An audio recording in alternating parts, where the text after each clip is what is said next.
kulanti wanaagsan daawadayaal kuna soo dhawaada barnaamijka wararkii ugu dambeeyay ee Soomaaliya. Qodobadan maanta barnaamijka ku soo qaadi doonana waxaa kamid ah wararkii ugu dambeeyay xaalka Muqdisho oo maanta degan kadib saacado laga cabsanayay inay caasimadda ku dagaalamaan ciidamo uu wato Saadiq John iyo kuwa dawladda federaalka Soomaaliya. qaramada midoobay oo si gaar ah war uga soo saartay xaaladda siyaasadeed ee uu dalkeenu galay iyadoo digniin culus u dirtay madaxda dawladda federaalka kana dalbatay in dib loo bilaabo wada hadaladii Afisyooni.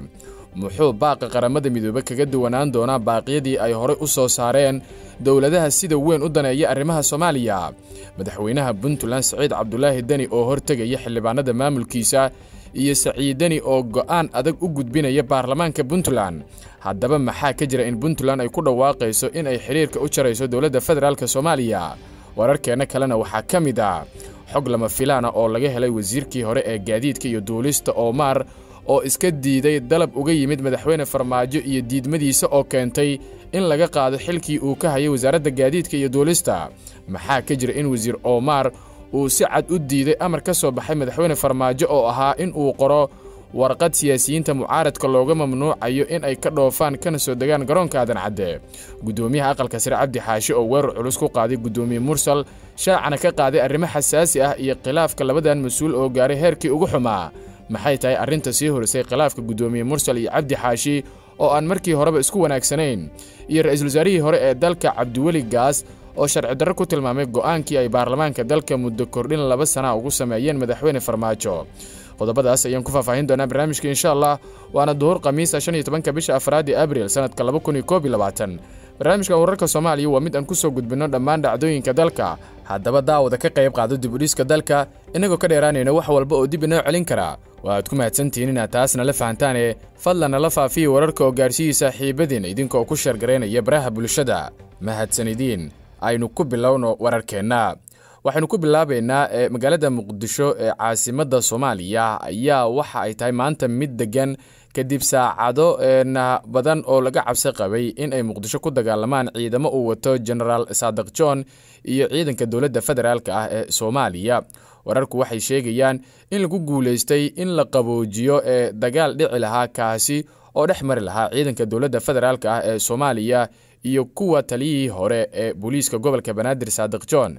ciidamada dawladda ayaa lagu waramayaa in ay hadda isaga laabteen halkii ay hore u tageen, waxaana sidoo kale wararku ay sheegayaan in Saadiq John isaguna uu dib ugu soo laabtay halkii uu hore uga deganaan jiray magaalada Muqdisho oo ku taala agagaarka ee garoonka diyaaradaha ee magaalada Muqdisho. sidoo kale waxaa lagu soo waramayaa in dawladdu ay dareentay in dhibaato ay ka dhalan karto haddii la weeraro Saadiq John oo ay markaasi dad fara badan oo siyaasiyiin isla marhaantaana isku heebihiin Saadiq John ay ku baaqeen dagaal. xogaha la helayo waxay sheegayaan in qoorqoor uu sidoo kale kaalin weyn ku lahaa in la qaboojiyo xiisadan isla marhaantaana Saadiq John dib loogu celiyo hoygiisa isla marhaantaana uu dib uga soo laabto xaafadda Shiir Kole oo uu isagu xalayto halkaasi tagay. ma cadda halka xaaladan ay ku dambeyn doonto iyo haddii General Saadiq John uu ku soo laaban doono meelihii xalayta uu gaaray iyo xiisadan sida ay ku dambeyn doonto, balse waxyaabaha ku soo kordha wararkeena dambe ayaan idinku soo gudbin doonaa insha Allah. markaana qaramada midoobay ayaa si gaar ah waxay uga hadashay xaaladda siyaasadeed ee dalka iyadoo ku baaqday in dib loogu laabto wada hadaladii Afisyooni. qaramada midoobay oo kamid ah daneeyayaasha ugu muhiimsan ee Soomaaliya ayaa si gaar ah waxay u soo bandhigtay mowqifkeeda ku aadan doorashooyinka siyaasadeed ee ugu dambeysay ee dalka Soomaaliya. burburka wada hadaladii ee xalka loogu goobayay khilaafka doorashooyinka iyo go'aanka halka dhinac ee golaha shacabka 2 sano ugu kordhiyay madaxweynaha Soomaaliya Maxamed Cabdullaahi Farmaajo ayaa kamid ah dhacdooyinkii ugu dambeeyay oo ay walaac ka muujinayso qaramada midoobay.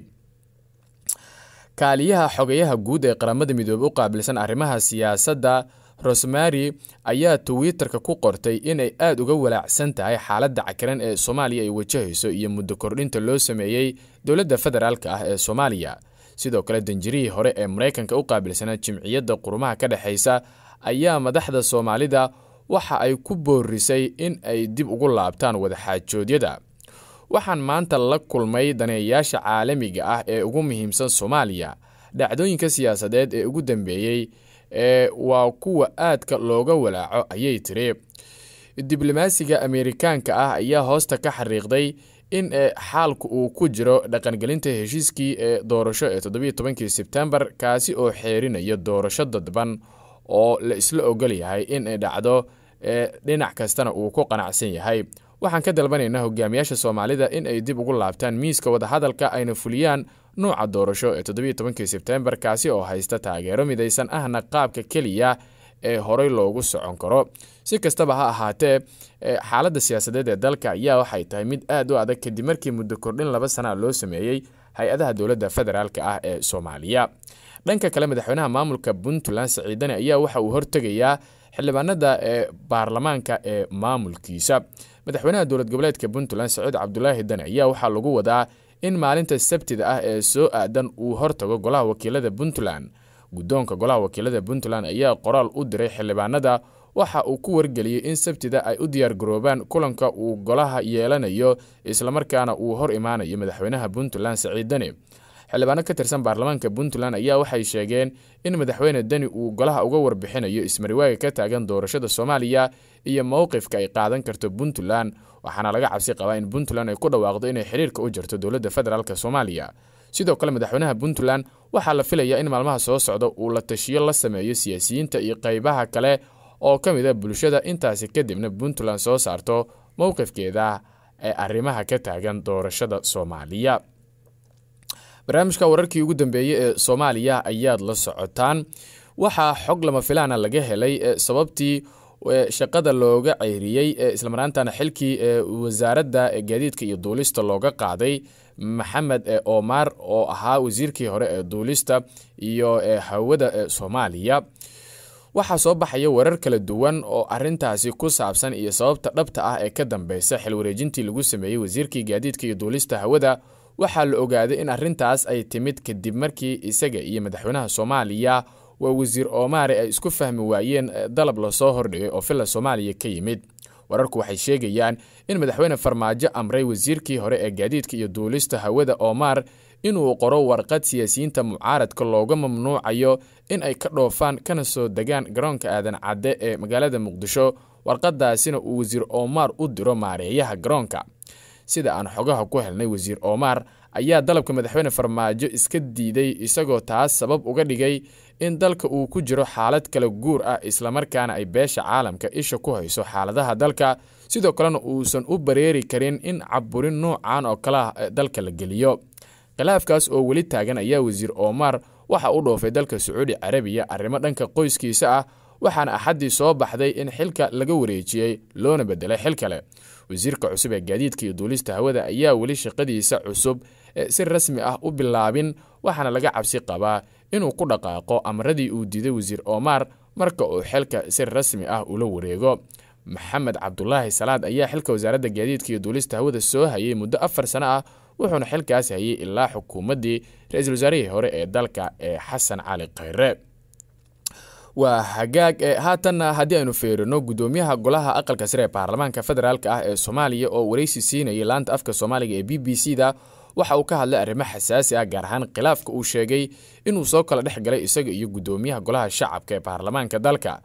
Cabdi Xaashi ayaa shaaca ka qaaday in haatan aysan isku wanaagsaneyn isaga iyo gudoomiye Mursal, isla markaana ay isku qabteen arrimo sharci gaf ah sida uu tilmaamay gudoomiyaha aqalka sare. dhinaca kale gudoomiyaha aqalka sare oo hadalkiisa sii wata waxa uu si adag uga hadlay go'aanka golaha shacabka ee muddo kordhinta, waxa uuna tilmaamay in go'aankaasi uu yahay mid sharciga ka fog sida uu tilmaamay. waxa uu shaaca ka qaaday Cabdi Xaashi in dastuurka uusan siinaynin baarlamaanka in uu kororsiimo samaysto ama uu u sameeyo madaxweyne sida uu hadalka u dhigay. hadalkan wuxuu ku soo aadayaa iyadoo toddobaadkan xildhibaanada golaha shacabka ay muddo kordhin 2 sano ku dhawaaqeen, taasina waxa ay horseeday in beesha caalamka ay si weyn arintaasi uga hortimaado. ugu dambeyntiina ra'iisul wasaarihii hore ee Soomaaliya marna soo noqday madaxweynihii Puntland Cabdiweli Maxamed Cali Gaas ayaa ka hadlay go'aankii muddo kordhinta ahaa oo ay gaareen golaha shacabka iyo xaaladaha siyaasadeed ee xilligan Soomaaliya ka taagan. Cabdiweli Gaas waxa uu sheegay in go'aankaas uu yahay mid qaldan oo sharci darro ah, isla markaana golaha shacabka iyaga waqtigoodu uu dhammaaday, isla markaana aysan samayn karin wax muddo kordhin ah. waxa uu hadalkiisa intaasi ku daray Cabdiweli Gaas oo wareysi bixinayay in go'aanka baarlamaanka ay gaareen uu yahay mid dalka oo dhan saameynaya islamarkaana burburinaya dowladnimada jirta sidoo kalena saameyn kara dhinaca amniga. ra-iisul wasaarihii hore ee Soomaaliya waxa uu sheegay in muddada 2 sano ah ee aan sharciga ahayn ee la doonayo in doorasho qof iyo cod dalka lagu gaarsiiyo ay tahay mid riyo ah maadaama al-shabaab ay joogaan degmooyinka Balcad iyo Afgooye oo ku teedsan ama ku dhow magaalada caasimadda ee Muqdisho sida uu hadalka u dhigay. hadalka ra-iisul wasaarihii hore ee dalka Cabdiweli Maxamed Cali Gaas ayaa waxa uu ku soo aadayaa xilli xaaladda siyaasadeed ee dalka uu yahay mid aad u qasan oo waji kale yeeshay kadib markii xildhibaanada golaha shacabka isniintii toddobaadkan ay muddo 2 sano ay u kordhiyeen hay-adaha kala duwan ee dowladda federaalka Soomaaliya. qodobkaas ayaa ugu dambeeyay warkeena tan iyo warkan war lamid ah inta aynu dib ugu kulmi doono sidaas iyo nabadgelyo.